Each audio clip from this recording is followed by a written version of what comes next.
ഇന്ന് ഞാനിവിടെ ചെയ്യാൻ പോകുന്നത് നല്ല സോഫ്റ്റ് ആയിട്ടുള്ള വെള്ളയപ്പമാണ്. അതിനായിട്ട് 2 ഗ്ലാസ് പച്ചരി കഴുകി ഒരു 3 മണിക്കൂർ കുതിർത്തി വെച്ചതിന് ശേഷം ഒരു മിക്സിയുടെ ജാറിലേക്ക് അത് ഇട്ട് നമുക്കൊന്ന് അടിച്ചെടുക്കാം. അടിച്ചതിന് ശേഷം ഒരു 3/4 ഗ്ലാസ് വെള്ളം ഒഴിച്ചാണ് അടിച്ചെടുക്കേണ്ടത്. അതിനുശേഷം ഒരു 3 ടേബിൾ സ്പൂൺ മാവ് അതിൽ നിന്ന് നമുക്കൊന്ന് കുറുക്കിയെടുക്കണം.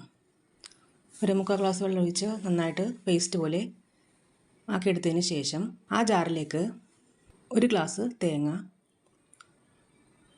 3/4 ഗ്ലാസ് അവൽ, വെള്ള അവലാണ്, 1/2 ഗ്ലാസ് ചോറ്, ആ മാറ്റിയ കുറുക്കും കൂടി ഇതിലേക്കിട്ട് ഒന്ന് അടിച്ചെടുക്കണം. 1 ഗ്ലാസ് വെള്ളം, 1 സ്പൂൺ പഞ്ചസാര, 1/4 ടീസ്പൂൺ ഈസ്റ്റ് എന്നിവ ചേർത്ത് നന്നായി ഒന്ന് അടിച്ചെടുത്തിട്ട് അതൊന്ന് റെസ്റ്റ് ചെയ്യാൻ മാറ്റി വെക്കാം. ഒരു 4 മണിക്കൂറിന് ശേഷം മാവ് നന്നായിട്ട് പൊങ്ങി വന്നിട്ടുണ്ട്. നമുക്ക് വെള്ളയപ്പം ചുട്ടെടുക്കാം. സോഫ്റ്റ് വെള്ളയപ്പമാണ്. എല്ലാവരും ട്രൈ ചെയ്ത് നോക്കണം.